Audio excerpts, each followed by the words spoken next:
Welcome to Ghost of a Podcast. I'm your host, Jessica Lanyadoo. I'm an astrologer, psychic medium, and animal communicator, and I'm going to give you your weekly horoscope and no bullshit mystical advice for living your very best life. Lovers and haters, I have another question for you this week, and this question is one that I get in many forms over and over again. So hopefully it's going to make sense and it's going to be helpful to you. Wait for it. You'll see why.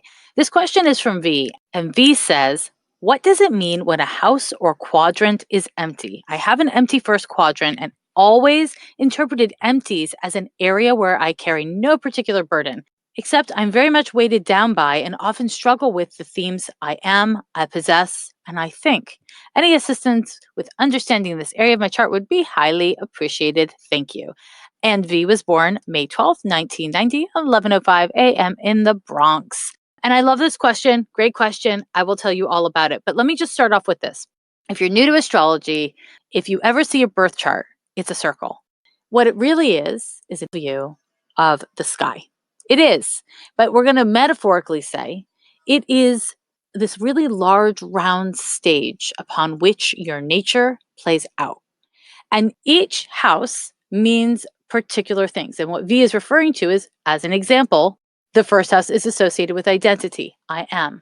The second house is associated with values, personal possessions, personal finances. I possess. The third house is associated with communication, ideas, the neighborhood you live in, even. Amongst other things. I'm giving you keywords here. So each house has its individual meaning, right? And then based on your birth chart, which is determined not just by your birth date, but also by your exact time of birth. And the reason why we need your location and your time is so that we can determine which zodiac sign was rising in the Eastern Hemisphere in the moment and location of your exit from wherever you were before and into this weird world we are all sharing. So that sets the wheel. So what we then look at is, let's say V is talking about their first house. So V has first house in Leo. Okay, Leo rising. Most of that house is governed by Leo. And so what we do is we take the themes that studied astrology students and astrologers alike understand to be identity, sense of self. When you have planets in the first house, they are right on the surface. So what happens in the first house tends to be really public. It tends to be shown. And then we add to that the sign of Leo, right? So we add this layer of information about what issues we have and what we experience about our first house themes based on the sign. Now, we go through this through each house. So each house has a different sign on its cusp, and that adds a specific and personalized layer of data and meaning about you and your nature and your birth chart. And I should just say that the first through third house is the first quadrant. The birth chart is broken into 4 quadrants. The rest of the quadrants are, it's 4 to 6, 7 to 9, and 10 to 12. There you go. So now, in these 3 houses, it's true, V, that you do not have any planets there. Now, I don't know who told you that those would be easy peasy issues, but for sure, that is not what it means. For sure. In fact, I use Campani's house system, and that is just a very specific system of drawing houses in astrology, which is something I've talked about on the podcast before. And in your 11th house, you not only don't have any planets, but you have an intercept sign, which means you have Taurus on your 11th house cusp. You have a full 30 degrees of Gemini, which is the following sign. And then you have Cancer on your 12th house cusp. So when a sign is intercept, it is nestled and tucked inside of a house without touching either of the doorways in or out. And that just really deeply intensifies the issues of that house. It's very interesting, but you don't have any planets there. So I imagine that friendships and group organizations, aka the 11th house, is also a really, really big deal to you and not necessarily easy peasy, right? So what do we do when we just see an empty house? So the first thing is, don't freak out. There's no real such thing as empty. I know it looks empty. It looks empty.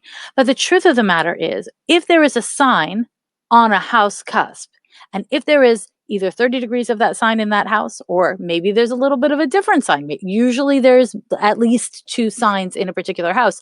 That means it's not empty. There's something there. And that something is important information. And so we can first of all understand the layers of data between the house and the sign. And then we look to the ruling planet of the sign that's on the house cusp. Again, I'm sorry if I've lost you. I know it's a little bit more detailed and layered than you want it to be, but astrology is not magic. It's not. It's actually just lots and lots of data you have to memorize and learn and then synthesize. That's how it goes. So we look to the ruling planet. And in the case of, let's say, your first house, you have a first house, as I said, in Leo. So we would look to the sun. We would look to the sun to get more information about your first house issues, your identity issues. And lo and behold, you have a Sun-Pluto opposition. And your Sun-Pluto opposition, it's going to give you a really complicated relationship to your identity. Everything that you feel intensely and compulsively and powerfully. And so when it comes to expressing your identity, when you take up a lot of space, you can fear that you're taking up too much space. And when you don't take up a lot of space, you can feel like you're being silenced or have resentments. And that is not because you have a Leo rising. And that's certainly not because you don't have planets in the first house. It's simply because your sun rules the rise and the first house. Therefore, it's kind of like the governing vibe for your first house. That's the most powerful natal aspect that you have to your sun. What's incredibly important about what I'm explaining to you is that the chart is complicated. A little bit of data can be a little bit dangerous. So it's important to know how much you don't know when you don't know. Okay, I'm not done with you. V, on your second house cusp and on your third house cusp, in Campanus house system, you have Virgo on both of those house cusps, which means your second and third houses are smaller. They're a little bit smaller. You've got a 4-degree and 46-minute of Virgo on your second house cusp. And on your third house cusp, you have 28, Virgo 56. And there's 30 degrees to each sign. And so the ruling planet to Virgo is Mercury. So if we want to understand more about your second and third houses, we want to look at Mercury. What's it doing? What's it not doing? And fun fact, you've got a really strong Mercury. Mercury is at the top of your chart. Mercury is in the sign of Taurus, which is not especially relevant to this conversation, but I mentioned it. And what Mercury does is it forms a focal planet to a T-square between your nodes and your ascendant. So what you think, your attitudes, your ideas, how you communicate verbally or not, how you express yourself, the way that you kind of sort through your relationship to money and also just thinking, process, and communicating, connecting platonically with others is massive. And in fact, if I'm simply looking at the quote empty houses in your birth chart, your platonic relationships, your platonic loves, and your platonic likes are deeply important for you to work on and find yourself in this lifetime. And that is reiterated by the really strong Mercury that you have governing that second and third house, and then also that 11th house that you didn't mention in your question. And part of why you might not have mentioned it, you might not have seen it that way, is you're probably not using Campanus house systems. The most commonly used house systems are Placidus and Koch, and it is popular at this time to use equal houses. I personally do not like equal houses. I only use them for writing horoscopes because it's the only way to write a horoscope. But I thumbs down. Equal houses, great way to learn. Not a great way to read birth charts. Feel free to disagree with me, but please do not at me about it. I appreciate it.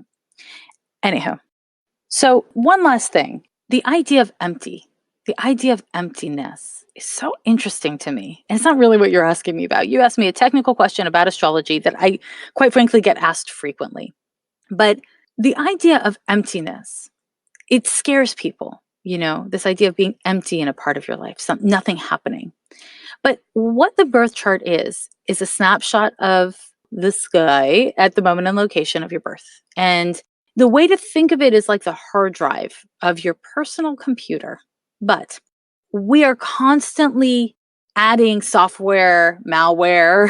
We're downloading shit we meant to. We're downloading shit we didn't mean to. We can choose to not use certain programs, and we can really get fixated on using others. There's updates. It's a metaphor. I'm using a technology metaphor. What I'm trying to say is not only is a house never empty, but also we have things traveling through all parts of our lives, all parts of our natures. We are constantly growing and evolving. It doesn't ever end. It's just always happening. And that's just a powerful thing to stay aware of and stay connected to. The feeling that we have about emptiness is bad, or I worked really hard to get happy with solitude or emptiness, and that's good. I want to say it's neither. Emptiness is really the absence of what? The absence of people, the absence of things, the absence of presence. And when you see something in your birth chart, something in your nature that feels empty, it's always an invitation to be present, always an invitation to be present.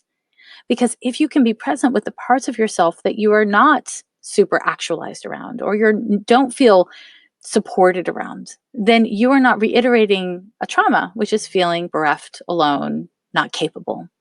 So if you take the kind of metaphorical fear that I think a lot of people have when they see empty houses and they think, oh shit, this part of my life is not going to thrive. I'm never going to be okay in this part of my life. Don't worry about that. Don't worry about that on a million levels. But also, that's an interesting assumption. It's an interesting thought, and it's worth investigating with compassion, with kindness, and with interest. And luckily, you are mercurial enough that I bet you can do that. Spotify is the world's leading music streaming service, and now it can be your go-to for listening to podcasts too. You can listen to literally all of the podcasts there, and you can do it for free without a premium account. On Spotify, you can download songs and podcasts and listen to them online wherever you are, whenever you want to. You can follow your favorite podcasts, like mine, so that you never miss an episode. And you can easily share whatever you're listening to on social media, which I find super exciting because I am sharing my podcast all the live long day on Instagram. Just search for Ghost of a Podcast on the Spotify app or browse podcasts in the Your Library tab. Then follow me so that you never miss an episode. Spotify is the world's leading streaming music service, and now it can be your go-to for podcasts as well. Have you ever wondered what the secrets are behind some of the most successful women in the world? Well, each week on the Super Women with Rebecca Minkoff podcast, designer Rebecca Minkoff talks to women from all walks of life, ranging from CEOs to artists, and they share their personal stories on their successes and failures. They share tips on how to make your inner superwoman shine through. So head on over to Spotify or wherever you listen to your favorite podcasts for new episodes of the Super Women with Rebecca Minkoff podcast to get inspired, laugh, and learn a few lessons along the way. It's time to stand up and fight for our democracy. We, the people, are marching to be seen and heard. We are marching to remind our elected officials that they work for us. We are marching because the current regime is a threat to our democracy and our values. We are marching to demand action. On September 21st, we, the people, will be marching in Washington, D.C. And if you're like me and you can't make it to the D.C. area, there are solidarity marches happening all across this country. Go to wethepeoplemarch.org to get information or get involved. Beloveds, we are going to look this week at the astrology of August 18th through the 24th of 2019. And there's a fair amount to say about it. We're moving into a great deal of Virgo energy, which kind of kicks off for me the need to have boundaries and the need to have really clear discernment. So I want to talk a little bit about what those things are and what they're not for just a hot minute before we get into your horoscope. What I think a lot of people misunderstand about boundaries is a couple of things. The first thing is you can have the healthiest boundaries in the world, my loves, the absolute best and biggest boundaries. And that doesn't mean that anyone is going to hear them, respect them, or agree with them. Having boundaries is not a magic bullet.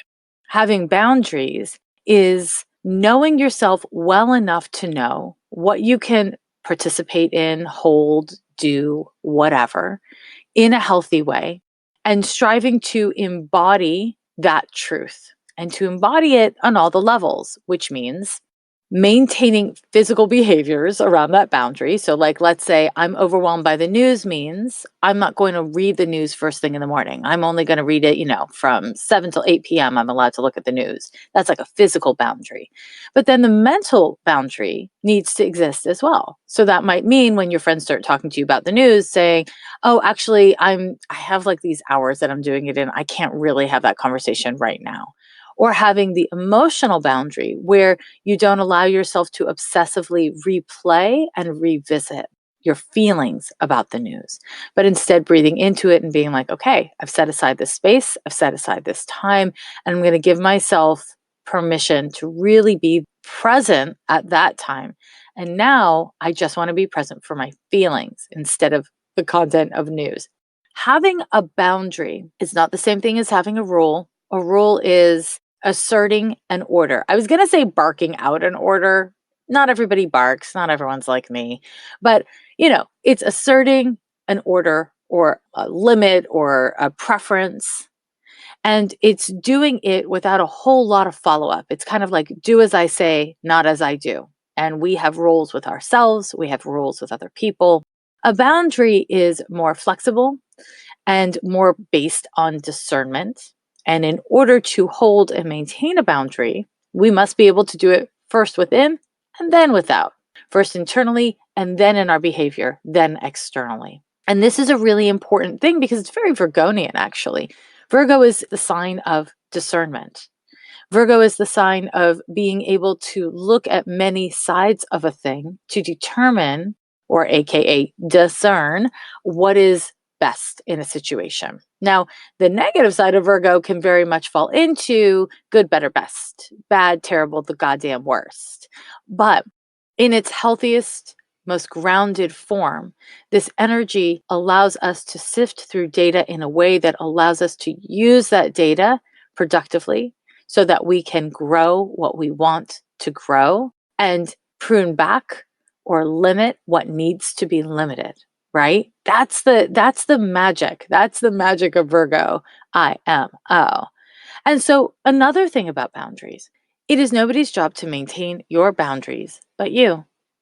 And it is really important to know that when you start to assert and maintain your boundaries, people who don't have boundaries, they don't know how to have boundaries, will feel that you're being rude or mean. That's just part of it, unfortunately, because most of us do not assert boundaries or have or hold boundaries because we don't want to hurt other people's feelings, because we're scared of taking up too much space or saying or doing the wrong thing, because we don't want to be on the hook for what it is that we have asserted or asked for or whatever. When you start saying, yeah, this is the space I'm going to take up, this is the self that I know, and I'm going to assert this, other people might be really hurt by that because they would never do that. So, what you need to figure out is a couple of things. The first is this right for you? And the other is, are you asking for too much or taking too much? Are you including other people in your process when it's appropriate? Other people being uncomfortable with your boundaries is important information, but it is not definitive information. It's important to ask yourself why other people are uncomfortable with your boundaries, to be willing and able to be in disagreement with others, and to be willing and able to let your relationships change as you change. There is no person since the dawn of time who all of a sudden started having boundaries after not having them, who didn't have friendships fall apart and love relationships struggle and family relationships struggle. Unfortunately, that's just kind of normal when it comes to boundary stuff. Anyone who's going to like you less because you are trying to take care of yourself, I would be suspicious of that relationship. And I wouldn't say throw it away and burn it to the ground, not necessarily. All relationships require kind of a grace period when one person changes or when the terms of engagement change, right? We all need room to kind of adjust and struggle a little bit with those changes. And it's important, if you're the one who's starting to hold and assert boundaries, that you allow for that, that you are present for that and don't expect people to change magically because you've already done the work to change, right? If you determine that others are cruel or unaccepting around what you need to do to take care of yourself, then there might be a need for you to reassess relationships. And IMO, having a relationship end is not a sign of failure. It's just a sign of a relationship not working. If you need a relationship to end, you don't need to burn it to the ground in order to say, no, thank you, and to walk away. When we burn relationships to the ground, and sometimes you got to, right? What you're doing in a way is you're throwing down a rule instead of staying emotionally present for the messiness and the complexity of the choice you're making. It is much easier to create drama in the short term, anyways, in your relationships than to stay present for your participation, your role to play, and to be emotionally uncomfortable and vulnerable with, I love you or I like you and it's not working and it hurts. Or I screwed up and I did X and I did Y and now I'm fixing it and my fix is breaking the relationship. Whatever it is, I think it's really important that we practice staying present, not only for our feelings around our needs with our boundaries, but also our judgments and our fears around our boundaries, because everyone has fears around having healthy boundaries. It's just a part of being a person. I think especially a person who's reared as female, that's just, it's not something to, we can feel bad about it and we can talk about it in really complex layered terms. I think we should. But in this moment, that's not what I'm trying to do. In this moment, what I want to say is accept it so that you don't waste too much time belaboring it so that you can actually come to embodiment and healing around it. And I want you to notice that I said embodiment and then I said healing. I did that on purpose, my friends. Healing something that you are not at first embodied around is very difficult and very slow moving. The first step ideally is embodiment. And we are back to Virgo again, because Virgo is a very material sign. It's an earth sign and it's rooted in the 6th house in the system of astrology. So that doesn't mean it's in your 6th house in your birth chart, unless you're an Aries rising. It means that it governs the 6th house themes, which are habit and body, amongst other things. This is a really important thing for me to say because we probably all know that Virgo is very heady and very much about the thoughts and the mind, but it's also about the body. When we talk about mind-body connection, well, of course there's a mind-body connection because your mind is a part of your damn body. So stay present with your body because it offers you information about what is hard for you to hold with your mind and vice damn versa. Now, my loves, that's my little spiel about boundaries. And I hope that you apply it to whether it's your interpersonal relationships, your work relationships, your relationship with stress and anxiety, your relationship to, I don't know, even self-hate or self-criticism. It's endless what we can have healthy boundaries or shitty boundaries with. So, all of that said, back to your horoscope. We're talking August 18th through the 24th, 2019. And on the 21st, Venus enters Virgo. I don't know if you remember, I hope you do. Last week, Mars entered Virgo, and Mars moves a little bit slower than Venus. And so they will meet in the sky on the 24th. We'll get to that in a moment. But Venus entering Virgo is an excellent time for really looking at the theme of boundaries in your interpersonal relationships. And even your relationship to boundaries around your spending, around your money stuff. Yeah, money, Venus. I know I like to talk about Venus and money, and a lot of people like to hear about Venus and love. I love love, don't get me wrong, but a big part of being a self-sufficient adult is being able to manage your own resources. I think that's so important. So I want to say Venus and Virgo, great time for looking at your finances, looking at your spending, and really discerning what is and isn't working, what needs tweaking and what doesn't, where you need to have better boundaries with yourself. Venus and Virgo is also a really great time for overthinking things if you're in the market for it. I don't recommend it, but this energy certainly can allow us to get really nitpicky. This is a great time for getting clear about your needs and your limits and not overdoing it, not picking at things, and also knowing what needs to go. Venus is your complexion. And Virgo loves the details, just getting rid of impurities. So it can be really good for getting a facial. Visit your local esthetician today. On the same date, on the 21st, we have a Mercury trine to Jupiter. This is a great transit for learning something new. It's an excellent transit for making new friends and connecting to people. Mercury trine to Jupiter is just an expansive idea moment. If you're planning a trip, excellent time to do it. Trips planned around this date will be lovely. Also, this is a great time for missing details. Not a huge risk, but you might be so excited and so optimistic that you kind of don't think through all the details. So that's something to watch out for. The other thing to watch out for is you might be so convinced that you are right that you don't listen. And you know, I'm such a big fan of listening. So make sure that you are listening as much as you speak and willing to learn as much as you want to teach. Now, on the 23rd, the sun moves into Virgo, and Virgo season, it's a lovely season, IMO. It's a time of reflection, contemplation, and also planting, putting yourself out there in a material way, making things happen. This Virgo season, I urge you to really pay attention to the difference between obsessing, especially negative obsession, and investing your energy, investing your time, your heart, your mind into topics. Because investments, when we invest ourselves, it's mindful, it's intentional. And when we obsess, it's emotional and reactive, right?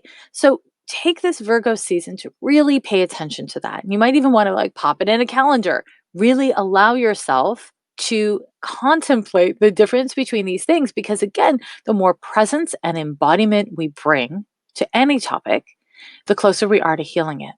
Really, truly, we are. Now, as promised, we have a Venus conjunction to Mars in Virgo on the 24th. This transit's lovely. I think it's quite lovely. A Venus conjunction to Mars, honestly, Venus Mars transits in general are not earth shattering, they're not life changing. But Venus is diplomacy and Mars is assertion. And so this can be a great time for flirting and connecting and kind of making things happen. If you're single and ready to mingle, I say get yourself out there, girl. Have a good time. Connect with people. This is not the time to stay home and wish you were out there. Just take a walk. Go someplace and talk to the people. Enjoy the people if you can. Venus conjunction to Mars is a great time for just talking and moving. Whether you are trying to do that in a romantic way, if you're trying to get some sort of creative project off the ground, this is a great time for mobilizing and collaborating with others or even with disciplines, right? This is just a creative, generative transit. But because it's Venus and Mars, it's not enough on its own to make something happen for you. You have to leverage this energy. You have to do something with this energy. So you have been warned. You have been encouraged. Get off your buns. Make a thing happen. All right, my loves. That's your horoscope this week, but there's so much more for me to talk to you about. So don't go away. We're still here. We're still doing this. As you know, I'm about to announce another winner for my Ghost of a Podcast 1-year anniversary giveaway. I've got 2 more giveaways, and I'm really excited about this because it turns out I really love giving away stuff. I didn't know. I mean, I had a theory, but this is really fun for me. So if you haven't yet, go to Apple Podcasts, write your 5-star review, include your handle, whether it's for Instagram or Twitter, and make sure to tell me whether it's Instagram or Twitter. I gotta say, these are some heavy days. I'm not gonna lie to you. You know, I'd like to focus on some pretty heavy themes in the world, and reading your loving reviews has just been so healing and powerful for me.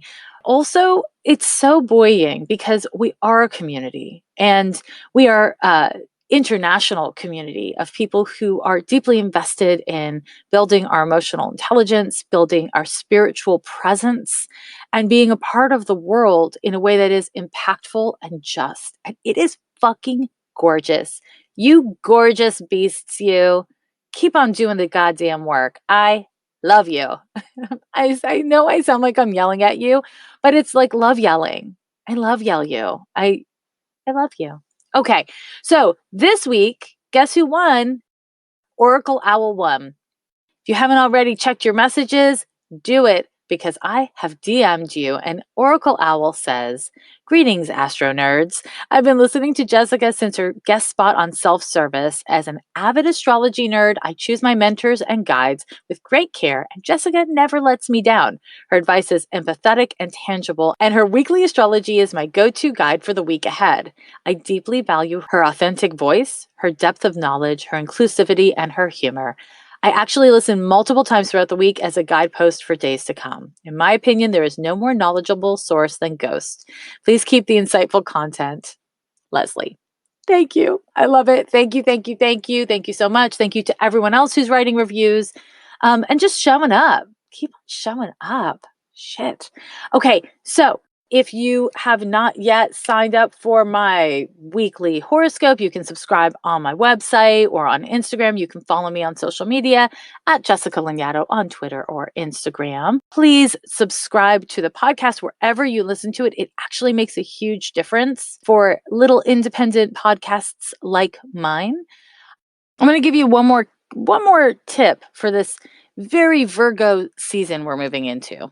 Oh, it's a very Virgo season. Pick 3 things that you're going to really focus on and give them your all. Don't over inundate yourself with too much data.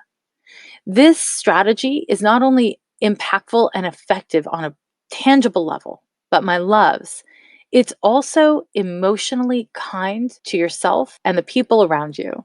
Choose a sustainable approach whenever possible. And it's not always possible, but if it is possible for you to attempt to choose a sustainable approach this week, hopefully this whole Virgo season, but certainly for the week, you will probably be rewarded with a little more space in your heart, a little more space in your head, which creates a whole lot more space for wonderful things to come in.